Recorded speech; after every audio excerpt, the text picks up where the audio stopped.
Good morning, world. I am up, late rise for me. It's on 9 a.m. And I'm going to try to get myself into the gym this morning because it has been so long since I got in the gym. I had some surgery this year and had to spend about a month convalescing. And so I have gotten myself up. I'm in some gym clothes. And when I say the gym, all I mean is I'm going to get on a bike for 45 minutes and read some more of Toni Morrison and some Adrienne Marie Brown. As you can see, the tulips are in bloom right now. Oh my God, they're so beautiful. You see my tulips? I've been doing singles, but someone gave me these as a gift. Aren't they beautiful? So I like to start my day with a little vinegar and hot water as a way of cleansing the digestive palate. And I've also been really getting into turkey bone broth, because bone broth is really good to you. I had a condition that most people have not really heard of, called primary hyperparathyroidism. It doesn't have anything to do with the thyroid. It has to do with some organs that sit behind the thyroid. There are 4 of them, and when they go rogue, they leach the calcium out of your bones, and they can lay the calcium in your arteries, and they can cause you to have a heart attack or a stroke at any moment. But they also sit on your vocal nerve, and so having them surgically removed, you risk that you will never sing or talk again. And since that's how I make my living, it was really challenging for me to even make a decision to do that. So like the endocrinologists, I went through like a dozen who like refused to be my doctor because I wouldn't have surgery. But at the point that I wouldn't have surgery was because no doctor could find the tumor, the adenoma that was causing the problem, and I wasn't gonna let them just be surgically going in there and cutting and looking. That seemed more dangerous and more likely to risk my voice than anything else. So I waited like 6 years, but those 6 years living under like a death sentence, because it was like, well, you could die at any minute. Like doctors would just call me in the middle of the night and go, your tests are worse today, you could die at any moment. And living under that kind of death sentence like drastically altered how I did everything. I was like, okay, well, if this could be my last day or my last moment, I better say everything I need to, because I may not get another chance. And I did a lot of things that I was really proud of and really happy about. And I had a surgeon who was willing to work with me for 5 years at Memorial Sloan Kettering.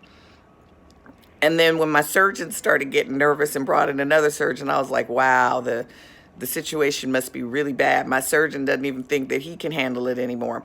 But the second surgeon he brought in, I wasn't really feeling him. And my GP was super worried. And then finally I met this one doctor up at Columbia Pres, which that's a story in and of itself. I had a terrible experience at Columbia Pres when I was 19 years old, which is why I had 4 home births, because my experience at Columbia Presbyterian Hospital was the worst. And I swore I was never going to go to a hospital unless something was falling off me. But I went up and met a surgeon at Columbia Pres, and he just instilled confidence in me. And instead of saying he was going to have to cut me in 3 places, he was going to cut in 1.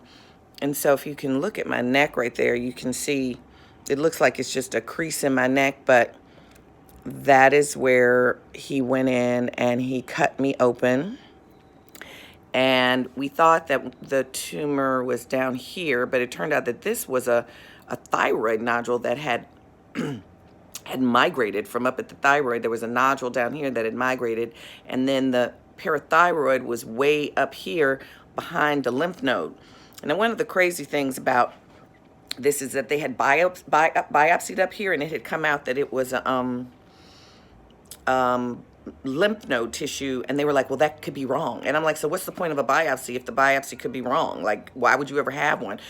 But they said that if they had stuck the needle in somewhere else, they might have gotten different information. So that sort of means that when they do a biopsy, if it comes out that the tissue is healthy, that's not really telling you it's healthy. It's only when it comes out that the tissue is malignant that you can trust it, because depending on where they put the needle, it could be something else. Because it did, in fact, turn out that the parathyroid was up there where the lymph node was. It was just behind it, and the needle just didn't get deep enough to get into that to pull it out.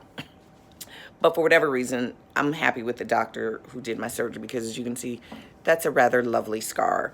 If you're gonna have to get your throat slit, he did a really nice job, and I am speaking. You know, my singing voice is beginning to come back. I already did some singing on a movie called, a new pilot spinoff from Riverdale called Katie Keene.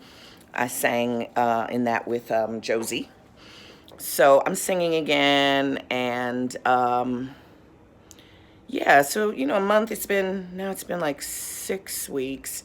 I've gone to the gym like 2 or 3 times, but I weigh way too much. It's time to like drop 25 to 50 pounds to be healthy and live the life I want to live, which is one that will allow me to just enjoy and not be in pain all the time, and in pain going up and down the stairs. So I got my apple cider vinegar and water.